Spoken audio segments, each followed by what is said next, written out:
Olá!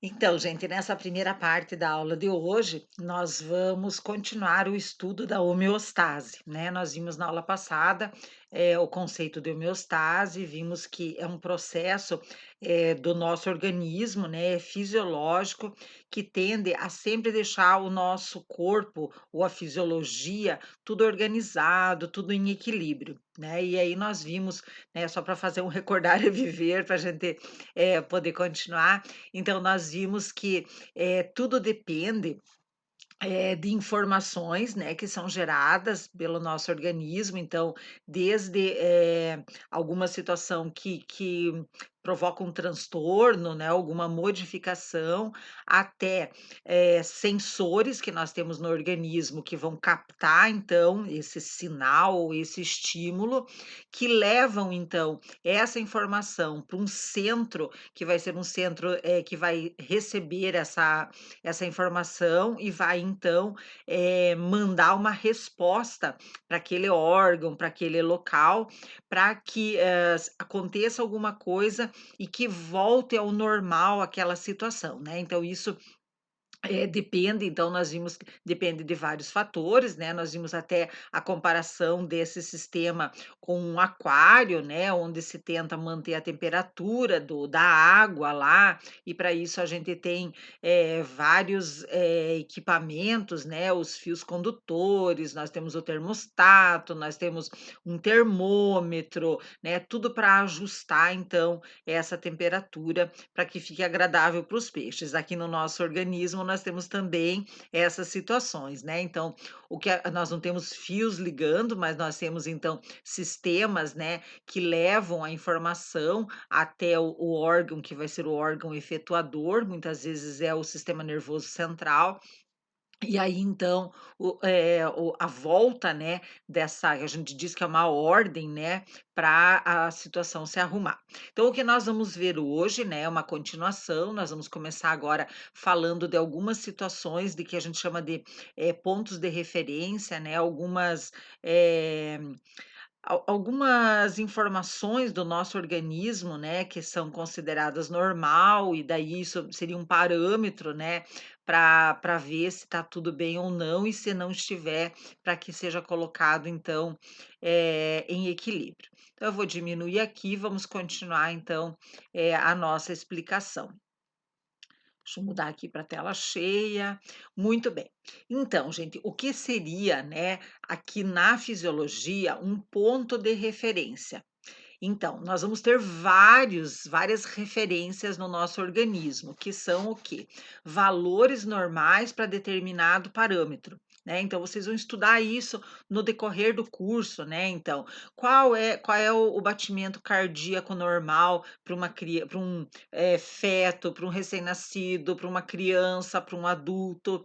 Qual é o número de movimentos respiratórios normal por minuto? Qual é a temperatura normal? Qual é o valor normal de hemoglobina, de colesterol, de triglicerídeos, de glicemia? Então, todas essas situações, né, que eu falei e muitas outras, né, para cada uma existe um valor que a gente diz que é um ponto de referência, que é um parâmetro, né. É muito importante a gente, saber, né, que esses parâmetros, eles podem mudar com o passar do tempo. Não é que o organismo mude, não é que tiveram grandes mudanças, assim, na evolução do ser humano. O que teve mudança sim, foi na evolução dos conhecimentos. Então, esses parâmetros, né, esses valores, muitos eles aconteceram, eles, né, foram conhecidos pela observação, né, então, por exemplo, a temperatura corporal. Essa é uma situação que é isso e pronto, então, coloca o termômetro né, muitas pessoas, e aí então viu que a grande maioria das pessoas em estado normal, quando elas estão bem, quando elas estão rígidas, quando elas estão em repouso, quando elas estão em boas condições, em temperaturas normais, elas têm um valor de temperatura, né, mais ou menos 36,5, 37 graus, certo?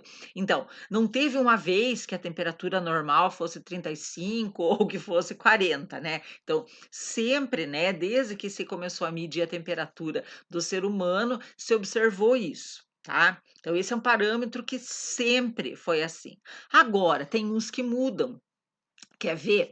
Um que mudou bastante aí nos últimos tempos, foi o parâmetro da glicemia, do valor de glicose no sangue, da concentração de glicose no sangue. Daqui a pouco eu vou mostrar para vocês esses valores, né, mas o que acontece é se você pegar um livro, se você pegar uma apostila, ou algum manual técnico alguns anos atrás, eu diria de uns 10 anos, vocês vão ver que os valores são maiores, os aceitáveis, como normais, como parâmetros, eles são maiores do que os que hoje são aceitos como normais.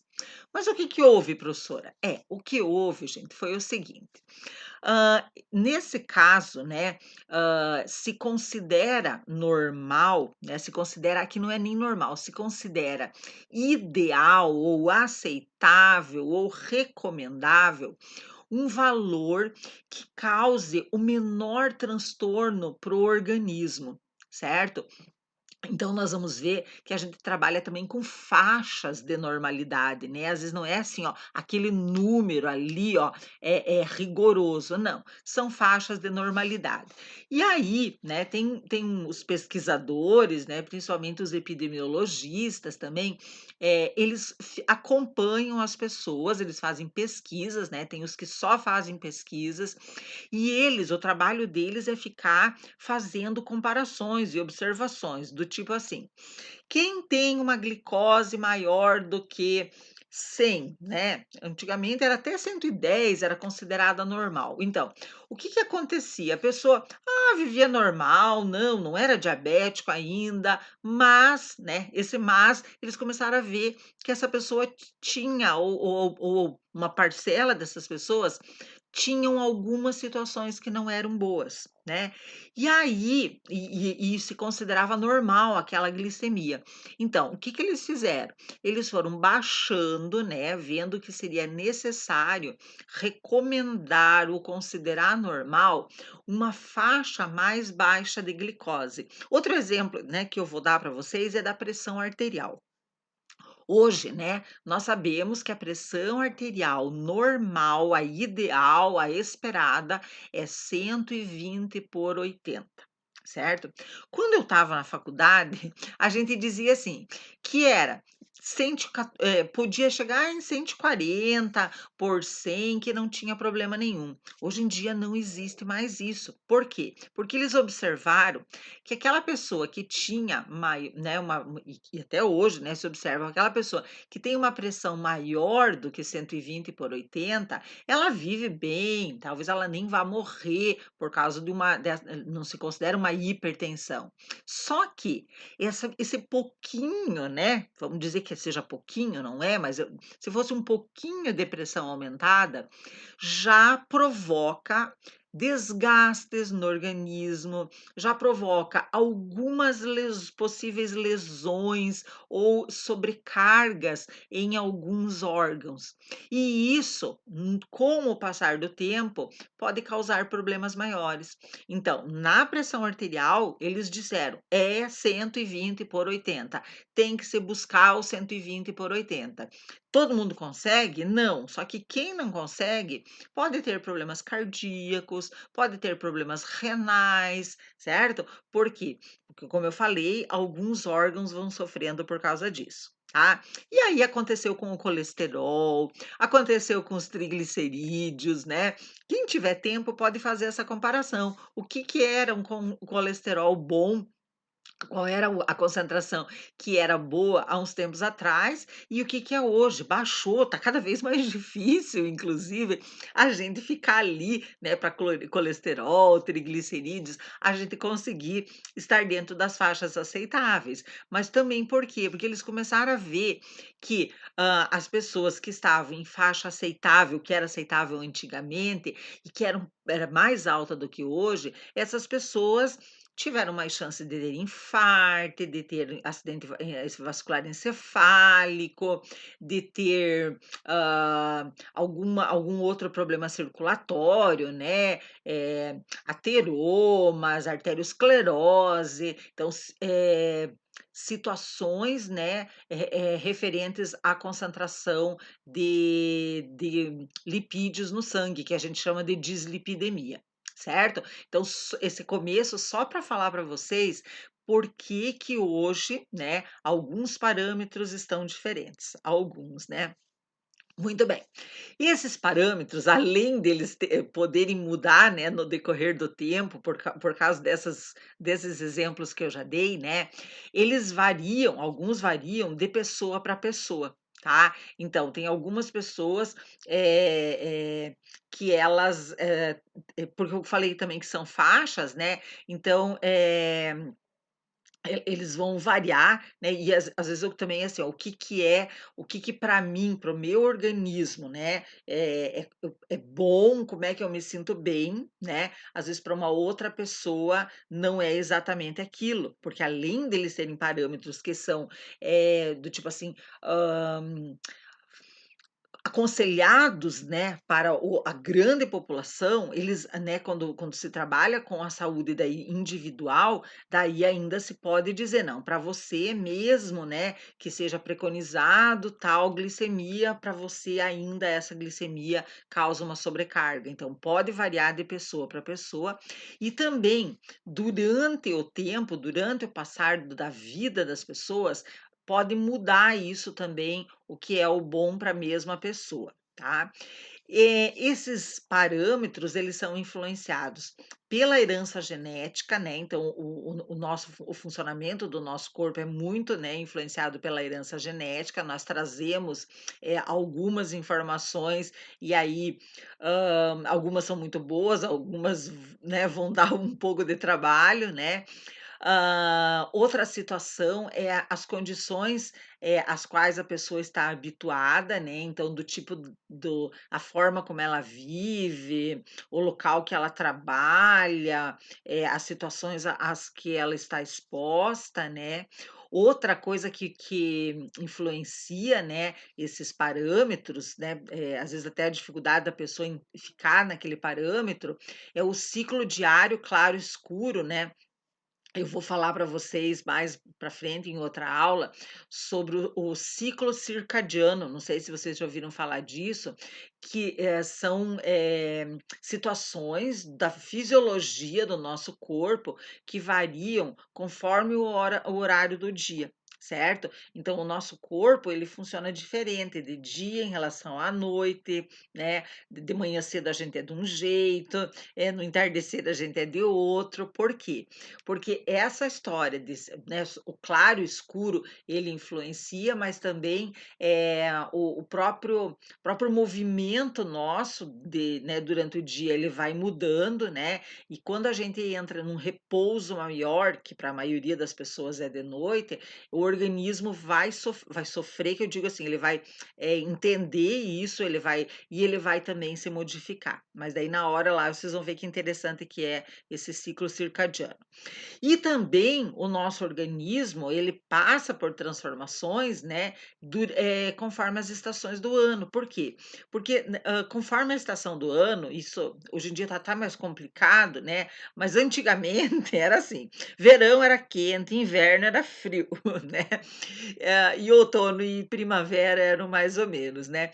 Eu rio porque, assim, às vezes a gente tem um frio horroroso, né, lá no verão, e a gente anda de alcinha no inverno, né. Então, inclusive, isso causa transtorno para o nosso organismo, porque o nosso organismo ele estava meio que preparado também para as estações do ano. É que nem na natureza, né, gente. Quando começa a esquentar muito cedo no inverno, que nem esses dias aí, ó. Eu lembro que antigamente a azaleia era uma flor que ela era da primavera. Agora começou a esquentar, as azaleias acharam que era primavera e soltaram todas as flores, né. Então isso também é um comportamento da planta, certo, que ela tá meio perdida, porque ela funcionava conforme as estações do ano. O nosso organismo também, ele pode, estar influenciado, né, por essas estações na situação frio, calor, umidade, né, secura do ar.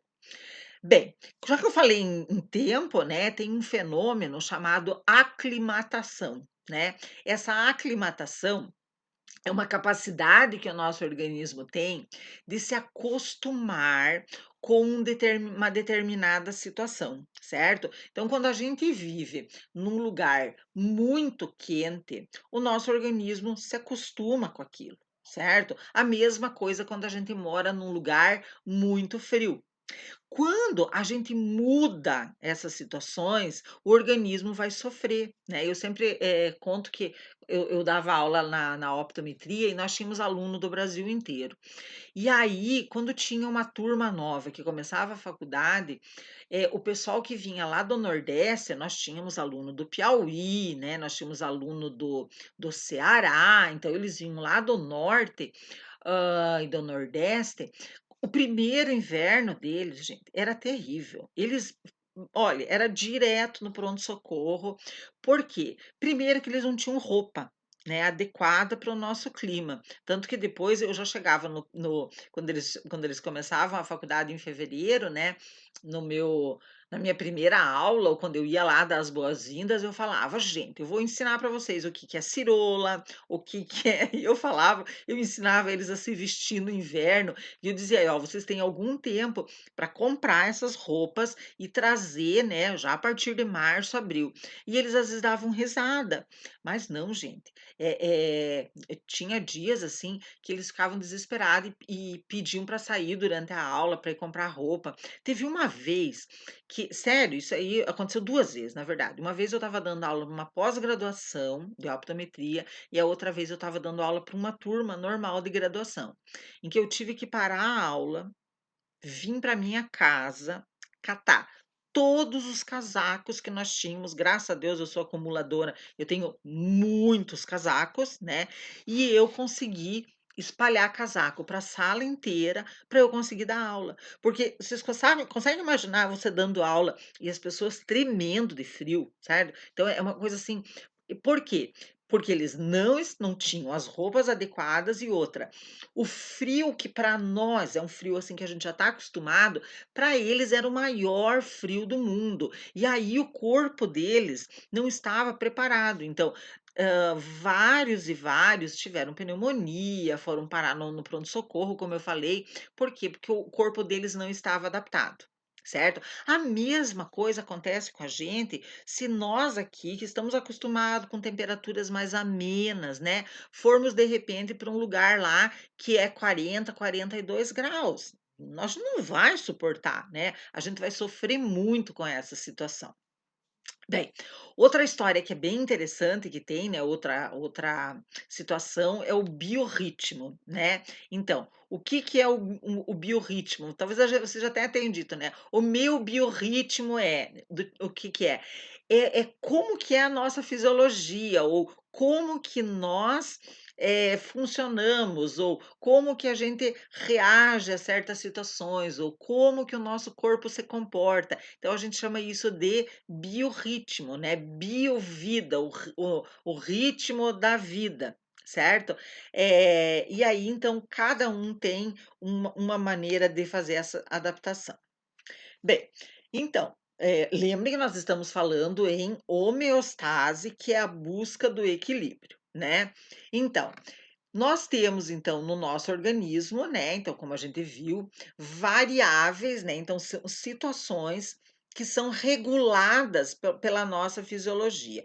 Bem, enquanto essas variáveis, temperatura, pressão arterial, respiração, pulso, quando essas variáveis estiverem dentro da faixa desejada, nada vai acontecer, o nosso organismo vai ficar lá, descansando, certo? Ele não vai ter que agir. Agora, se alguma dessas variáveis sofrer uma mudança, né, ela estiver fora da faixa desejada, um sensor, né, dependendo de qual for essa variável, um sensor vai perceber, certo? É, né, ele é o responsável do tipo assim, ó, é como se fosse um termômetro, né, para qualquer coisa, ele vai avisar o centro integrador, né, o controlador, dizer: "Ó, tem alguma coisa aqui que não está boa", vamos dizer que seja frio, né, nós estávamos falando de frio, então vamos imaginar que o sensor vê que vai dar tá muito frio e a pessoa está exposta a esse frio, né, ela está sentindo muito frio. Então o centro integrador, no nosso caso aqui, o sistema nervoso central, ele vai receber essa informação, né, de que o corpo está com muito frio. Ele vai decidir qual vai ser a ação, não vou contar, daqui a pouco eu já vou mostrar o exemplo, né, e ele vai mandar uma ordem, certo? Para um determinado local do corpo, fazer alguma coisa que compense esse frio. Certo? E aí então, essa ordem vai lá e vai influenciar e sempre, né, o nosso organismo vai tentar deixar de novo aquela variável dentro da faixa desejada, certo? Então eu já vou contar para vocês, já vão ver o que que acontece aí com a história do frio. Mas então vamos ver alguns parâmetros então, né, que vocês vão medir durante a profissão de vocês, que vocês vão se deparar muito com isso, né. Então, quando a gente fala pulso, né, mas o que a gente mede quando a gente vê a pulsação de uma pessoa? A gente está aferindo a frequência cardíaca, né. Então, a gente pode colocar um estetoscópio ou a gente pode segurar aqui no pulso radial, e aí a gente vai fazer a contagem, né, de quantos batimentos por minuto.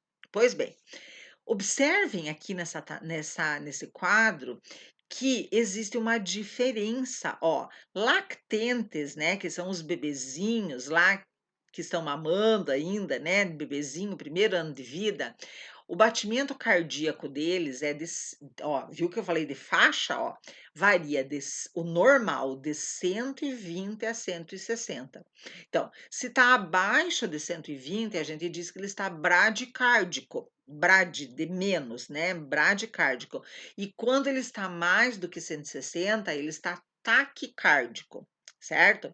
Pois bem, veja que daí de lactente ele vira criança, que já diminui, ó, é 90 até 140. O pré-escolar, 80 até 110.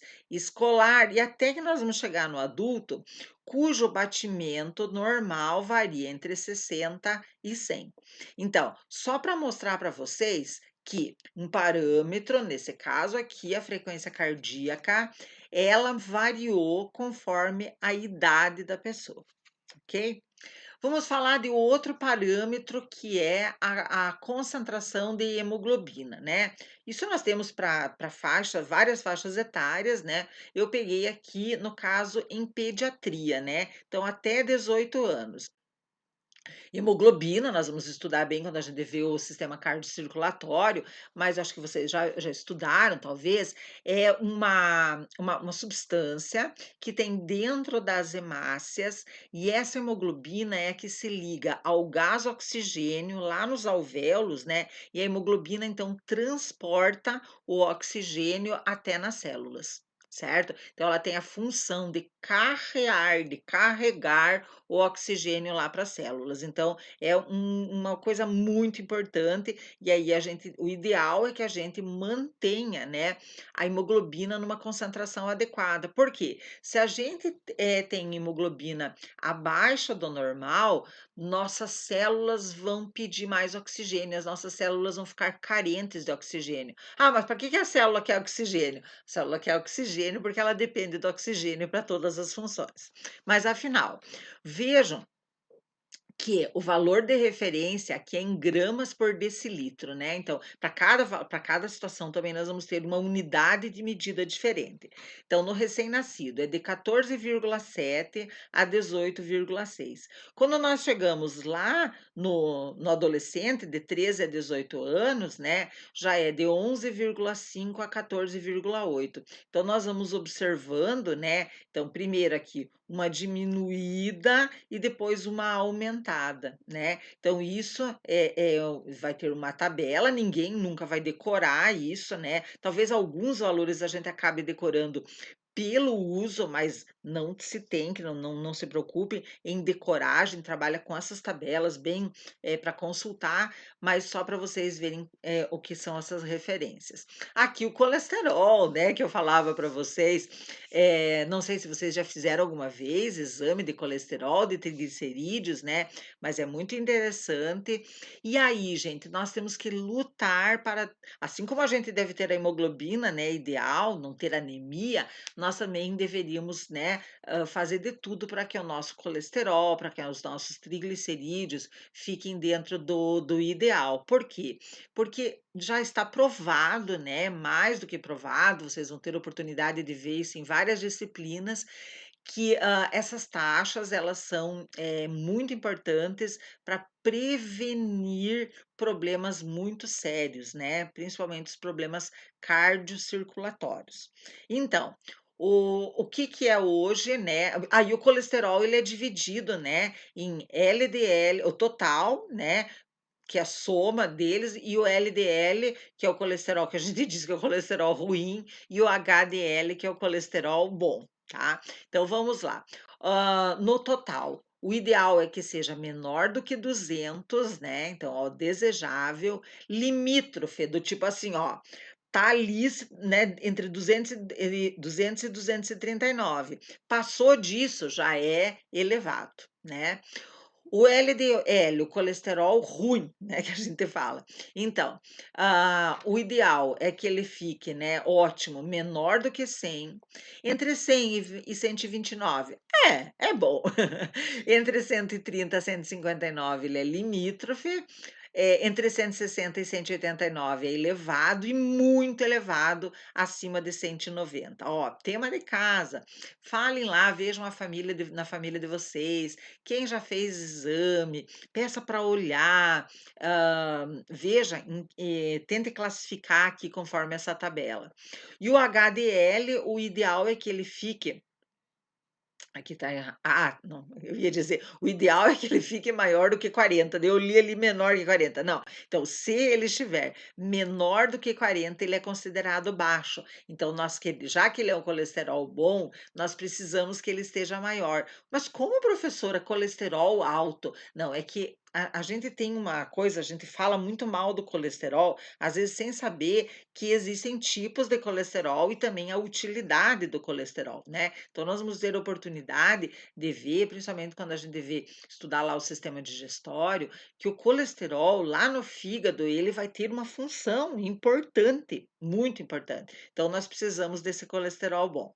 Triglicerídeos, tá. Triglicerídeos hoje, né, na nova tabela, o normal é menor que 150, entre 150 e 199 ele é limítrofe, de 200 a 499 ele é elevado, e maior que 500 muito elevado, certo? Então aqui é a história, né, das dietas, quando a gente fala de dieta não é regime, mas da boa alimentação é que vai levar a gente a conseguir estar dentro desses parâmetros.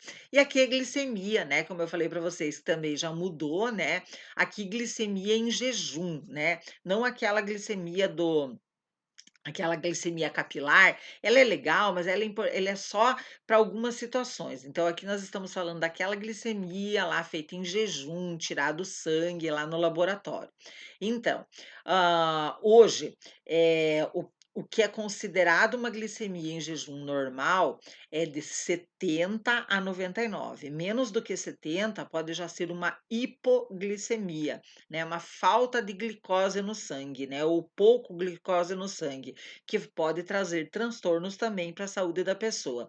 E aí, de 100 a 125, a gente já diz que é um pré-diabetes. Por quê? Porque, ela já está com essa glicemia muito alta, e aí a glicemia fica alta, né, depois nós vamos ver estudar melhor isso, mas porque logo já no próximo sistema. Mas nós vamos ver que, a glicemia ela fica alta por um problema lá do pâncreas, né, geralmente a falta de insulina, certo? Então, por isso que você está entre 100 e 125, opa, já está tendo algum distúrbio, pode estar tendo algum distúrbio no pâncreas, não tão alto, mas já está tendo. E 126 ou mais em pelo menos 2 exames para garantir, já é considerado diabetes. Muito bem. Como que o nosso, como é que são as respostas, então, né, às alterações. Então eu trouxe alguns exemplos, né, para a gente, poder ilustrar. Então vamos lá. Como eu falei para vocês, né, a temperatura do nosso corpo, ela é considerada normal ali 36,5, 37, né, agora do Covid eles estão dizendo até 37,8, né, 37,8 já para cima já é um sinal de alerta, mas afinal, ela pode se uma temperatura, eh,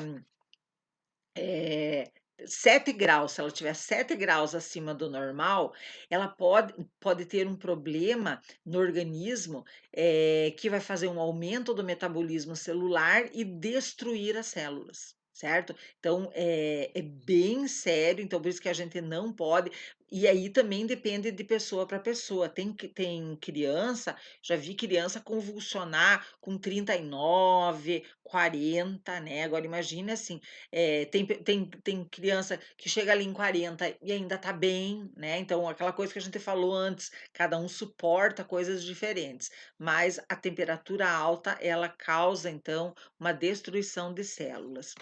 Olha aqui o nosso amigo potássio, né. Então, se nós tivermos uma diminuição da concentração dos íons potássio, que moram lá dentro da célula, né, então se eles diminuírem para menos de 1/3 do normal, o que que vai acontecer?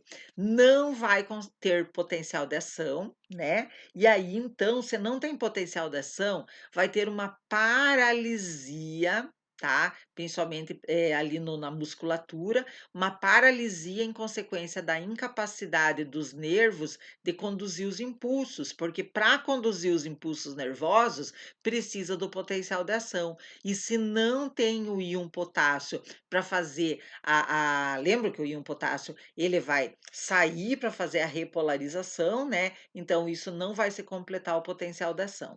Agora, olha o contrário, se tiver uma concentração muito grande de íon potássio, do tipo assim, dobrar ou mais do que dobrar em relação ao normal, pode matar a pessoa, porque o músculo cardíaco vai ficar deprimido. Então, eu acho que eu falei para vocês na aula, né, se a pessoa recebe a injeção letal. A injeção letal, que é usada para pena de morte em alguns lugares, é uma injeção de KCl, de cloreto de potássio. Então, esse cloreto de potássio, ele é colocado na veia e ele vai lá e ele vai ficar no meio extracelular, né, não vai ficar dentro da célula. E aí toda essa concentração de potássio fora da célula vai fazer com que dê uma atonia, então pare a musculatura, e aí vai parar vários músculos e vai parar o músculo cardíaco e a pessoa morre. Então e morre porque para o coração, para a respiração, que a respiração ela depende de músculos, né, então o que faz o nosso pulmão insuflar e desinsuflar são os músculos, né, é o diafragma, são os músculos torácicos, e como esses músculos eles ficam sem tônus, então a pessoa morre por causa disso, né, por isso que ela é chamada de injeção letal. Se diminuir a concentração de íons cálcio para baixo do normal, o que que vai acontecer? Vai acontecer o que a gente chama de contração tetânica, né. A tetania é quando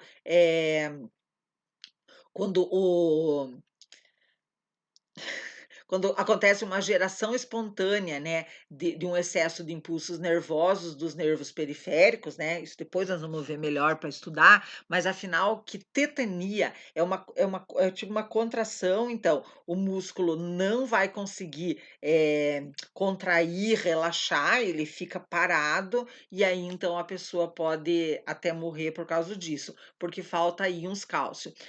Calma que quando eu der aula do sistema muscular, daí eu vou mostrar para vocês o que que os íons cálcio fazem, né, hoje é só para só para assustar e dizer o que que acontece. Quando diminui a concentração de glicose, né, lembra que eu falei que dá uma hipoglicemia? Se baixa para metade do normal, tá, então nós vimos que é de 70 até 99 é o normal, então vamos imaginar que baixa para 40. Então, a pessoa pode ter vários sinais e sintomas, vários transtornos, e um deles é a irritabilidade mental, a pessoa fica muito irritada e ela pode estar com hipoglicemia, tá? E às vezes ela pode até convulsionar por causa disso.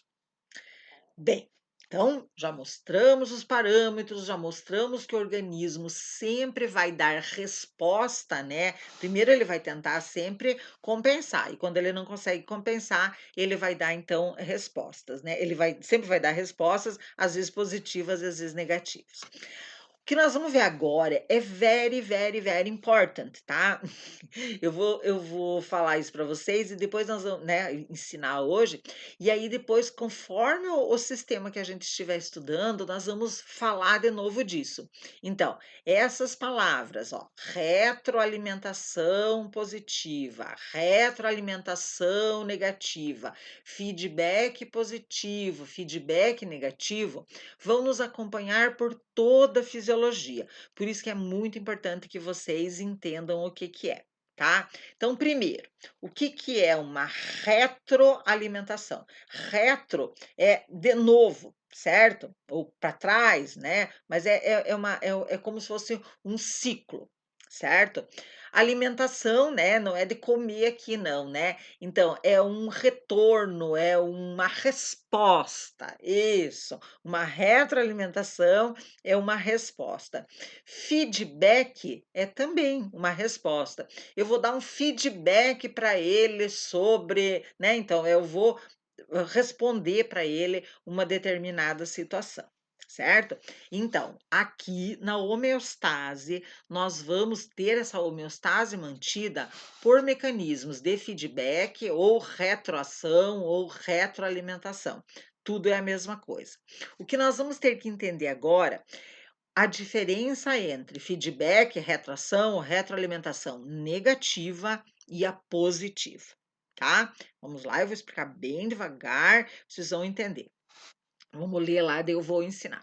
Retroalimentação negativa é um processo que visa contrariar determinada alteração do equilíbrio interno. Certo? Então, esse contrariar significa o quê? Ele quer mudar aquela situação, ele vai fazer o contrário daquilo que está acontecendo. Então, olha o exemplo: mecanismo de diminuição da temperatura corporal em dias de muito calor, certo? Então, o nosso organismo, né, como eu falei, ele tem lá uma temperatura normal, 36,5, 37 graus Celsius, e aí, num dia de muito calor, né, a gente vai lá fora, vai no sol, tudo, isso vai causar um transtorno, esse calor do ambiente vai agir sobre o nosso corpo. Claro, nós não vamos esquentar tanto quanto está a temperatura lá fora, mas o nosso corpo sofre. Então, por conta disso, né, aquela história lá dos sensores que eu falei para vocês, né? Então, o corpo vai perceber que está muito quente, que, né, está tendo um calor muito grande, e ele vai então mudar algumas situações no corpo para que ocorra a diminuição da temperatura do corpo para suportar mais aquilo, né? Se ele esquentou um pouco, ele vai diminuir para quê? Vai diminuir porque nós sabemos que o nosso corpo não pode ficar tão quente, certo? Então ele vai fazer uma coisa contra aquela ação que estava ocorrendo sobre ele. Fiquem calmos que eu já vou dar muitos outros exemplos. Retroalimentação positiva. Agora é o contrário, agora é um processo que visa aumentar uma determinada alteração no equilíbrio interno. Então, vai sempre deixar mais forte. E aqui o exemplo mais clássico que tem de retroalimentação positiva é o mecanismo do parto, né? É o trabalho de parto, né? Também depois eu vou mostrar bem certinho para vocês, mas o que acontece? O trabalho de parto ele acontece por ação de um hormônio chamado ocitocina ou oxitocina, né? Mas em português é ocitocina. E a ocitocina provoca contração. E aí, quanto mais contração vai acontecendo, mais ocitocina vai estar sendo formada, certo? Então, por isso que a gente diz que é uma retroalimentação positiva, né? Na negativa lá, então ele iria, se fosse negativa, veio a ocitocina, contraiu bastante, a resposta seria pare de mandar ocitocina, se fosse retroalimentação negativa. Mas aqui, né, o organismo precisa, ele precisa que saia a criança. Então, por isso que é positiva. Então, a ocitocina faz dilatar o colo. Quando está dilatando, vai o aviso: opa, está dilatando, manda mais ocitocina, e isso vai, até que acaba quando o bebê saiu, tá? Então vamos lá. Vamos observar isso, né, com exemplos e mostrando o que vai acontecer. Então, esse mecanismo de feedback ou de retroalimentação, ele vai funcionar seguindo todos aqueles passos que a gente já viu na aula passada, né? Que é alguma situação perturbando, um estímulo, daí um sensor, daí um centro receptor, daí um efetor, né? Então, tudo isso vai acontecer igual, só que daí o resultado disso, né, é que vai continuar como feedback negativo ou feedback positivo. Certo? Então, aqui diz que a homeostasia, né, que é o controle, né, do equilíbrio, é feito principalmente por dois mecanismos, né? Como eu já falei, a retroalimentação negativa e a positiva. Também é chamada de alça de retroalimentação. Alça, porque ele volta, né? Então, é sempre um ciclo. Tanto a retroalimentação negativa quanto a positiva envolvem, como eu falei para vocês agora há pouco, um receptor, um centro de controle, um ponto fixo, né, que é o parâmetro, e um efetor, que é quem vai fazer a ação. Então, aqui nós temos um exemplo, vamos, né, mostrando aqui um feedback, vamos ver se vocês conseguem acompanhar. Então, eu primeiro aqui, ó, um estímulo perturba o equilíbrio, né? Um estímulo perturba a homeostasia, certo? E aí, nós vimos que para cada parâmetro, para cada situação, nós temos um controlador, nós temos um sensor. E aí, é, esse estímulo, ele pode aumentar ou diminuir uma determinada situação, um determinado, alguma coisa da fisiologia do nosso organismo.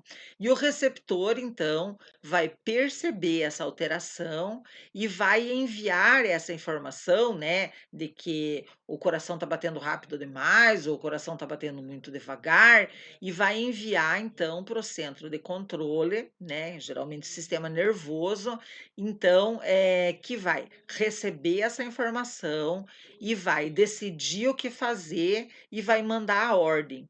E vai mandar a ordem para algum órgão efetor, certo? Essa ordem ela vai em forma de impulsos nervosos, né? Ou sinais químicos, tudo aquilo que a gente viu já na aula lá sobre os sinais. E aí, então, essa ordem vai chegar lá no órgão, né, ou no lugar para onde ele deveria chegar, né, e vai, então, a ordem vai ser executada, e aí vai gerar uma situação, certo? Que vai ser novamente, o sensor de novo vai ver o que aconteceu. Então, daí se voltou tudo ao normal, então vai informar lá o centro de controle, então vai começar tudo de novo, e aí então ele vai decidir se vai precisar mudar a ordem ou não. Mas então, por isso que a gente chama de uma alça, né, de feedback. Por quê? porque, sempre vai ter, uma volta aqui para dizer o que está acontecendo, né, e sempre, dependendo se vai ser feedback negativo ou positivo, ele vai tentar resolver o problema que está acontecendo. Muito bem. Nós temos aqui, ó, né, 2 exemplos mostrando aqui uma situação. Um estímulo inicial vai gerar uma resposta, tá? E essa resposta vai fazer com que o estímulo, que foi lá no início, seja diminuído, certo? E aí, então, como diminuiu o estímulo, certo? Do tipo assim, ó, então agora não tem mais problema, ó, olha a alça, tá? Então, aqui diz que essa alça de resposta vai ser desativada. Por quê? Porque não precisa mais de resposta, né? Já diminuiu o estímulo, digamos assim, a situação já está equilibrada. Então, continua vivendo igual, normal. Agora, nessa outra situação. Então, a gente chama isso aqui de uma retroalimentação negativa, tá? A resposta se opõe ao estímulo. Então, vamos dizer aqui, ó, nós tínhamos um grande estímulo, aqui diminuiu o estímulo, então a resposta é o contrário, né, daquela que desencadeou, então, a ação, certo? Daí interrompe a alça de resposta. Aqui, tem um estímulo inicial, tem uma resposta, e agora essa resposta faz com que o estímulo aumente, certo? Por quê? Porque o centro lá que mandou a ordem, ele queria que aumentasse. Ele acha que é bom, é que nem a história do parto. E aí, o que que acontece? Aumentou o estímulo, e ainda, o centro integrador lá acha que precisa mais, que ainda não acabou, continua ainda recebendo estímulo, ele vai mandar mais resposta, e aí então ele vai aumentar o estímulo. Então, isso a gente chama de retroalimentação positivo. Ó, a resposta reforça o estímulo, afastando a variável do ponto de ajuste. Por quê?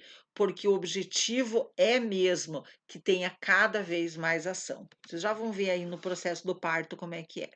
Então, vamos dar um exemplo agora, né, com todo esse fluxograma, no caso aqui da pressão arterial, então, o que que vai acontecer, tá? Então, veja, um estímulo vai perturbar a homeostasia, vai perturbar o equilíbrio do organismo de uma pessoa, fazendo com que a pressão arterial dela fique aumentada.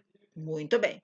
Nós já vimos que os sensores, né, que vão perceber que a pressão arterial está alterada são os barorreceptores, que vão estar em alguns vasos sanguíneos. Pois bem, esses barorreceptores vão mandar para o centro de controle essa informação, e aí o encéfalo, né, tá lá no sistema, faz parte do sistema nervoso central, ele vai decidir, e ele decidiu que quem vai controlar isso, quem vai resolver o problema da pressão arterial vai ser o coração. Então, ele vai mandar uma ordem lá para o coração. A ordem que foi dada foi: reduza a frequência cardíaca, isto é, bata, né, ou se movimente com menos velocidade. Então, vai bombear menos sangue. Bombeando menos sangue, o que que a gente imagina que aconteça? Que diminua a pressão arterial. Então, lembra qual foi o motivo disso desencadear? Um aumento da pressão arterial. A ordem foi dada para que acontecesse alguma coisa que levasse à diminuição da pressão. Então, daí, claro, vai ter os sensores vão ver se essa ordem deu certo. Então, o que que se espera? O retorno ao equilíbrio, o retorno à homeostasia, certo? Fazendo com que a pressão volte ao normal. Então, esse é um mecanismo de feedback negativo. Por quê? Porque ele foi contra aquela situação que criou. A situação era aumento da pressão arterial. coração bateu com menos intensidade para baixar a pressão arterial. Vamos ver o que está escrito aqui, ó. A retroalimentação negativa é um mecanismo que reduz o efeito do estímulo, né? Então, o estímulo aqui era aumento da pressão. Isso aqui reduziu o efeito do estímulo perturbador, fazendo com que a variável ou variáveis retornem ao seu valor normal, tá? Então, a retroalimentação negativa é para tudo voltar ao normal. Então, quando que nós vamos ter retroalimentação negativa? Na regulação da pressão arterial, na regulação da glicemia, da pressão parcial de gás carbônico, tá? Então, vamos agora mostrar outro exemplo, né? O mesmo exemplo, só mostrando o que aconteceu. Aumento da pressão arterial, provocou um estímulo dos receptores neurais nas artérias, os barorreceptores, e aí, qual foi a ordem que foi dada? Né? Veio a ordem através de impulsos transmitidos e que mandaram diminuir o bombeamento do coração, né? E essa diminuição do bombeamento do coração produziu diminuição da pressão arterial. Ó, aqui a gente viu que é um feedback negativo, né? Aqui a flecha era para cima, se espera de um feedback negativo, o contrário. Lembra que eu falei que era o contrário? Então, aqui a flecha está para cima, aqui a flecha está para baixo. Palmas, deu certo, feedback negativo. Vejam a história da temperatura agora, que eu prometi para vocês que eu ia falar. Então, vamos lá.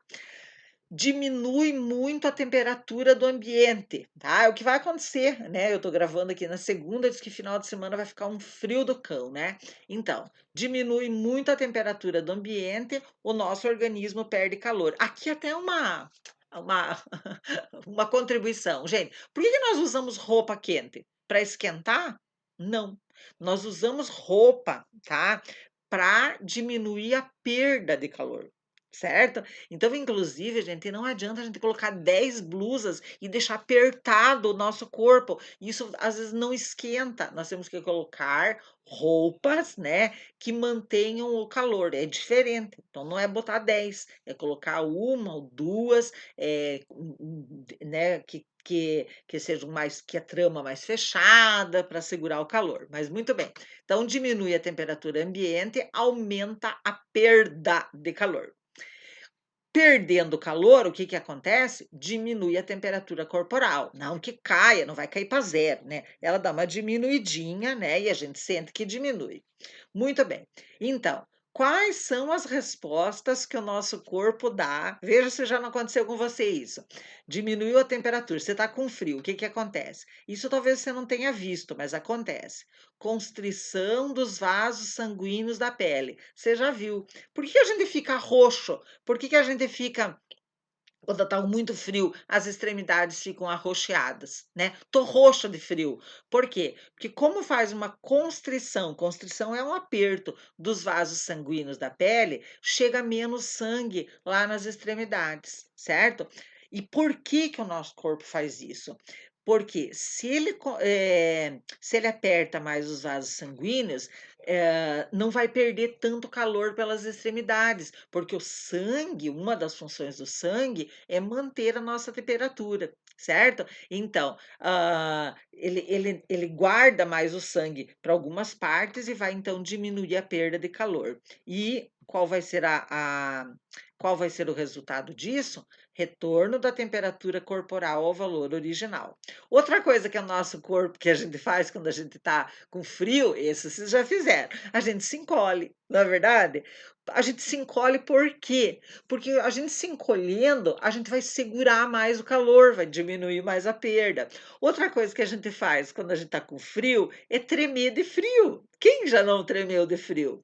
Por que a gente treme? Porque quando a gente treme, esse movimento, né? Claro que não vai tremer assim, mas aquela tremidinha já produz calor. Produzindo calor, ajuda o corpo a retornar à temperatura ideal.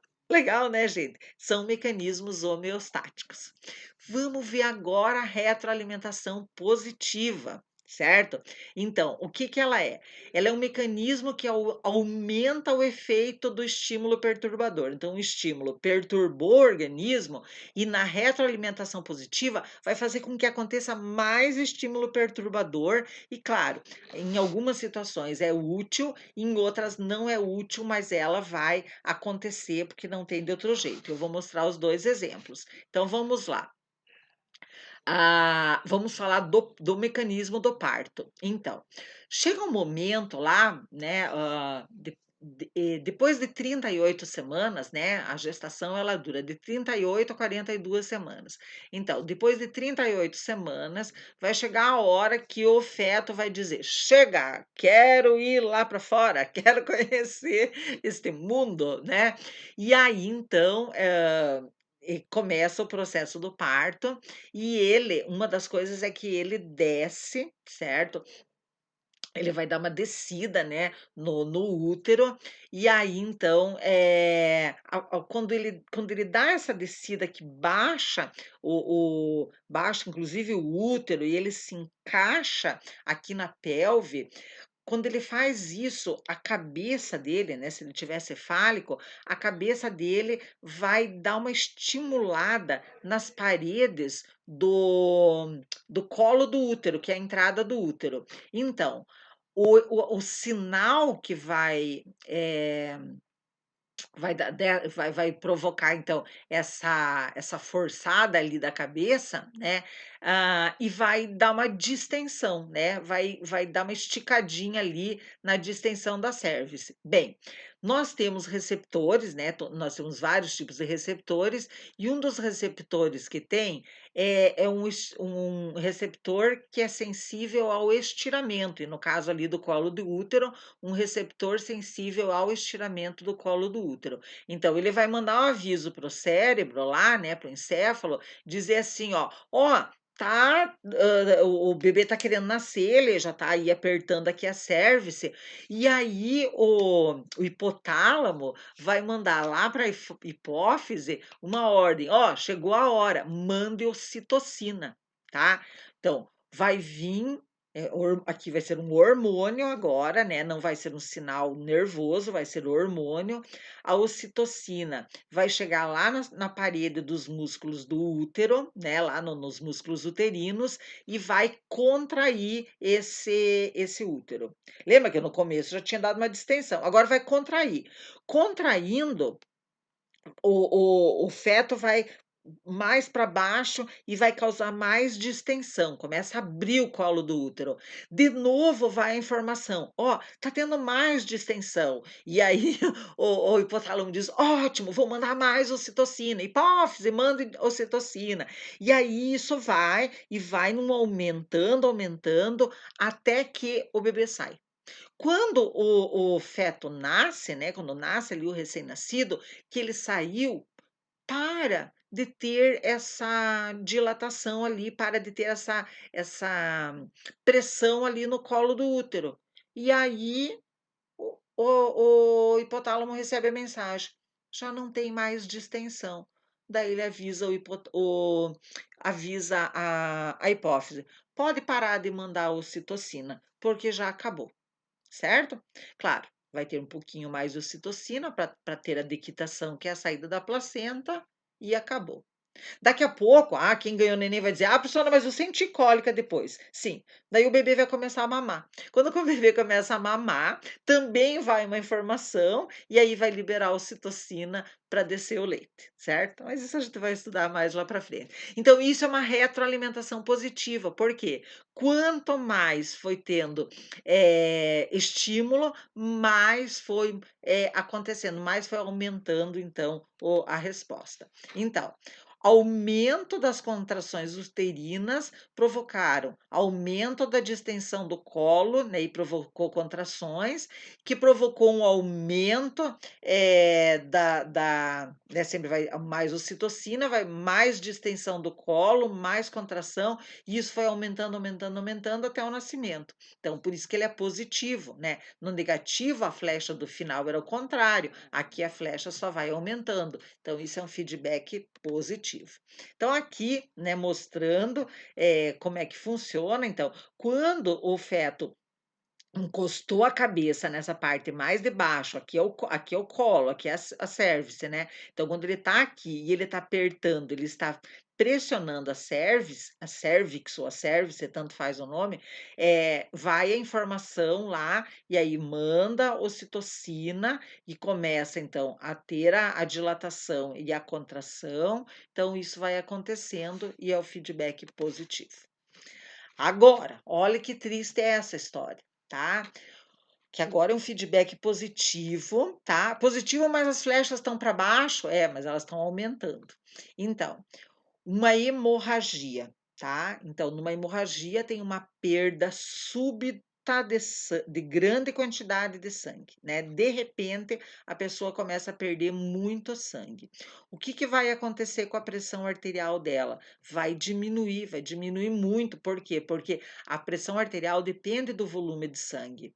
E aí, diminui a pressão arterial, diminui o fluxo de sangue, o coração vai ficar enfraquecido, e vai diminuir o bombeamento. Isso faz com que a pressão arterial diminua ainda mais, vai diminuir ainda mais o fluxo de sangue, por consequência, vai enfraquecer mais o coração e vai diminuir mais o bombeamento. E aí o que que vai acontecer? A pessoa vai morrer. Porque numa grande quantidade, professora, e não numa pequena. Quando é uma pequena quantidade, dá tempo de ter todo um processo de coagulação, que vai ser um feedback negativo. Aqui não vai conseguir ser negativo e vai ser, infelizmente, um feedback positivo. E esses lead, meu Deus, professor, o que que é isso? Então, esses lead, ele é só para mostrar para vocês que nós temos várias formas, né, de fazer essa comunicação, certo? Então, nós temos, ninguém precisa decorar isso aqui, tanto que nós vamos nas aulas, nós vamos estudando sistemas e lá no final, um dia vocês voltem nesses lead. Ah, agora foi moleza entender esses lead, mas eu quero mostrar para vocês, então, como é que funciona, né? Então vamos lá. Acontece um estímulo e esse estímulo chega no centro integrador. O centro integrador, que é o que manda a ordem, ele vai mandar essa ordem para um receptor, né? E vai mandar essa ordem pelo sistema nervoso, certo? Então, essa aqui é uma célula nervosa. Essa célula nervosa vai comunicar essa ordem para outra célula nervosa. E essa comunicação vai ser feita pela emissão de neurotransmissores, que são essas bolinhas aqui, tá? E aí, essa célula nervosa vai passar essa ordem lá para a célula-alvo, né, que era quem precisava receber a mensagem, também por forma de neurotransmissores. Então, a gente diz que esse é um reflexo neural simples, né? Quando a ordem chega lá na célula que precisa receber essa informação, pelo sistema nervoso, só por células nervosas e neurotransmissores. A gente diz que o reflexo é neurohormonal quando ele vai envolver essa comunicação aqui também por neurotransmissores, mas aqui, ó, essa outra célula nervosa, ao invés de mandar um neurotransmissor, ela está mandando um neurohormônio, tá? Que é um hormônio que ele é muito parecido com um neurotransmissor. A diferença é que, veja, o neurotransmissor, nesse caso, foi direto para a célula-alvo. Aqui, o neurohormônio vai cair primeiro na corrente sanguínea e aí que ele vai encontrar a célula-alvo. Daí nós vamos ter outros tipos que são reflexos neuroendócrinos. Então, aqui vai envolver o sistema endócrino. Então, olha o que acontece aqui. De novo, tem um estímulo, né, que vai chegar lá no centro integrador, ele vai mandar uma ordem pelo sistema nervoso, certo? Que vai comunicar com outra célula do sistema nervoso pela emissão de neurotransmissores. Essa outra célula também vai enviar neurotransmissores, só que vai enviar esse neurotransmissor para uma glândula, que a gente chama de centro integrador endócrino, né? Uma glândula. Essa glândula vai produzir hormônio, certo? Esse hormônio vai cair na corrente sanguínea e vai chegar na célula-alvo. Nessa outra situação, nós temos o mesmo começo, né? Então, o centro integrador vai mandar uma ordem para um neurônio, que vai mandar a ordem para outro neurônio por neurotransmissores. Só que agora, essa célula nervosa aqui, ó, ela vai mandar um neurohormônio que vai cair na corrente sanguínea, que vai chegar lá numa glândula, né, que é um centro integrador endócrino, e esse centro integrador endócrino vai produzir hormônio que vai cair na corrente sanguínea e vai chegar na célula-alvo. Então, vocês estão vendo que cada vez está ficando mais comprida essa via.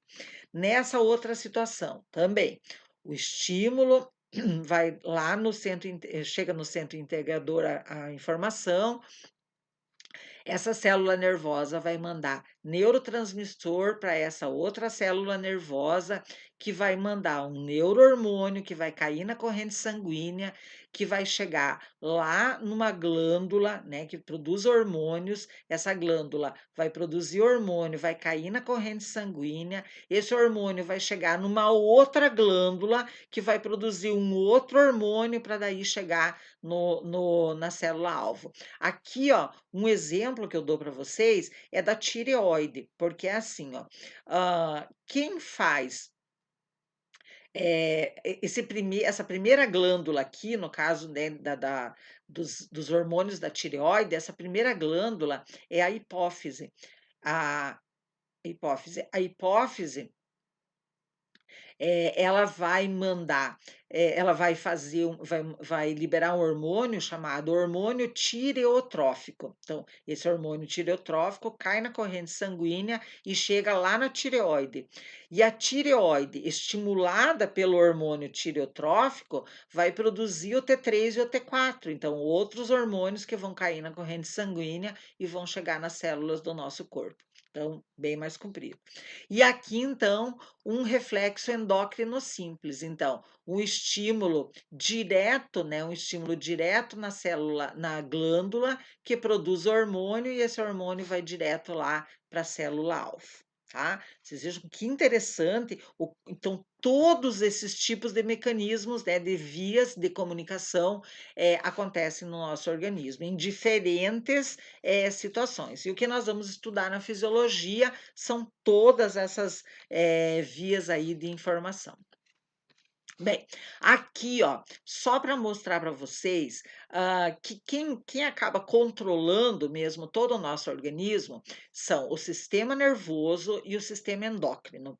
São esses dois sistemas que controlam a nossa homeostase, o nosso equilíbrio. Então, os reflexos, né, relacionados ao sistema nervoso, a gente chama de reflexos neurais, e os reflexos relacionados ao sistema endócrino, a gente chama de reflexos endócrinos, tá? Então, existem diferenças entre os dois. Então, com relação a célula específica que vai receber essa informação. No reflexo neural, geralmente cada neurônio vai terminar em uma determinada uma célula lá. Então, porque tem uma cadeia, né, nervosa que a gente chama, então ele vai chegar lá naquela célula. No reflexo endócrino, vão ser as informações vão ser hormônios que vão cair na corrente sanguínea, então muitas células no organismo vão receber esse hormônio. Claro que daí esse hormônio só vai agir naquelas células que tiver um receptor para ele. tá? Então a gente vê que, o reflexo endócrino ele vai estar espalhado pelo organismo. Com relação à natureza do sinal, no reflexo nervoso, tá, são, sinais elétricos, né, que vão, ser gerados e que vão caminhar lá de célula até célula, né, e vão passar por muitas vezes por junções comunicantes e outras vezes por, potencial de ação, tá? E também vão, emitir neurotransmissores. Quando a gente estudar o sistema nervoso, nós vamos ver melhor isso. E no reflexo endócrino, os sinais são químicos, né? São hormônios, são substâncias que vão ser jogadas no sangue. A velocidade, o reflexo nervoso é muito rápido, o reflexo endócrino é lento. Por quê? Porque o hormônio tem que cair na corrente sanguínea, tem que chegar nas células, então é mais lento. Duração da ação. O reflexo neural é rápido, mas também ele acaba rápido, porque foi lá, deu a informação, né, deu o impulso elétrico, acabou. O endócrino vai durar enquanto tiver hormônio, tá? Então ele é mais duradouro. Ah, a intensidade do estímulo, tá? Então, já quando a gente viu lá o potencial de ação, a gente disse, não tem potencial de ação mais forte e mais fraco, tem potencial de ação. O que faz com que tenha mais intensidade de estímulo é a quantidade, então, de estímulos. No caso do reflexo endócrino, vai depender da quantidade de hormônio, e aí nós vamos ter maior intensidade. Então, para terminar nossa aula, essa parte aqui, né, e para terminar a homeostase, nós vamos falar só dando uns exemplos de como que alguns sistemas controlam a homeostase. Então, o sistema respiratório, ele colabora com a homeostase do nosso corpo, com o equilíbrio do nosso corpo, controlando, mantendo as quantidades ideais de oxigênio e gás carbônico no nosso organismo, né? Então eu sempre, né, eu já falei acho que várias vezes para vocês, o sangue captura o oxigênio nos alvéolos, leva até nas células, lá nas células ele pega o dióxido de carbono e devolve lá nos alvéolos. Nós vamos estudar isso muito bem quando a gente estudar a fisiologia do sistema respiratório, tá? Então, como que é o feedback? Por exemplo, aqui um feedback em relação ao gás carbônico. Quanto maior a concentração de gás carbônico, maior é a ventilação pulmonar, a gente respira mais rápido. Para quê? Porque respirando mais rápido, nós vamos expirar mais, vamos jogar para fora o gás carbônico, então vai diminuir a concentração. Então, ó, aumento do gás carbônico, ventilou, vai diminuir o gás carbônico. Feedback negativo. Sistema digestivo, o sistema digestório, né? Ele é o responsável pelas substâncias que nós vamos levar, vamos ter para as nossas células, né? As substâncias nutritivas, como carboidratos, proteínas, gorduras, né? Então, o sistema digestório ele vai dar conta de ingerir, digerir e absorver, né? Tudo isso para transformar os alimentos em substâncias que vão ser levadas para a célula, certo? E manter a concentração nas células, a concentração ideal para que as células funcionem bem, tá? O sistema músculo-esquelético, ele colabora com a homeostase, propiciando mobilidade para que a gente consiga ir trabalhar, para que a gente consiga buscar alimentos, para que a gente consiga levar a vida. O rim, tá? O rim, a gente diz que ele é um órgão homeostático por excelência, porque a função dele é deixar tudo controlado. Então, todo o sangue passa pelos rins e os rins decidem. Esse componente fica, esse componente vai ser excretado, né? Então, o rim é que controla tudo que nós temos no nosso sangue. Então, ele controla a osmolaridade, ele controla o pH, ele controla todas as substâncias que passam por ali. O sistema nervoso, extremamente very, very important. Por quê? Porque ele vai fazer o controle sensorial, né, de tudo que está acontecendo no nosso corpo, certo? E aí ele também, né, nós vamos estudar depois o cérebro, ver que o cérebro ele é responsável pelas ambições, pelos pensamentos, pela nossa capacidade de, de guardar as informações da aula de fisiologia, né, de respostas às sensações, tá? E nós temos também o sistema nervoso autônomo, né, que ele não depende da nossa vontade, e enquanto aqui a gente está estudando fisiologia, o sistema nervoso autônomo está lá, mantendo o coração batendo, mantendo a respiração. Já imaginou se você tivesse que prestar atenção na aula de fisiologia e ainda dizer, coração bata, agora sístole, agora diástole, pulmão, dilate, pulmão. Não dava, né, gente? Ia ser uma loucura. O sistema endócrino, ele contribui para a manutenção e disponibilidade dos substratos energéticos, né, e controla o equilíbrio eletrolítico. Então nós vamos ver que o sistema endócrino é muito, muito bom também, porque ele controla muita coisa no nosso organismo. O sistema imune garante e produz a nossa imunidade, né, pelo timo, pelos linfonodos, vasos linfáticos, né, e ele protege o corpo contra patógenos, fazendo toda aquela sinalização lá, mostrando que tem uma substância que está agredindo, mobilizando as substâncias que vão lá para nos defender.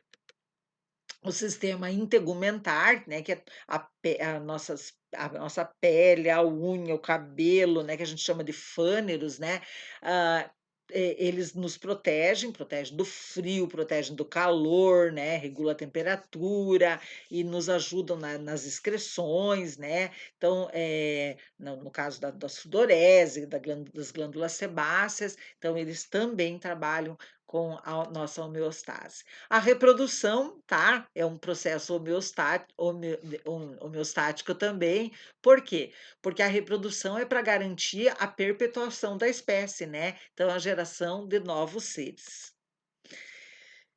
Eu disse que ia ser rápido, não foi tanto, né, gente, mas tá aí, então, terminamos a parte, de homeostase.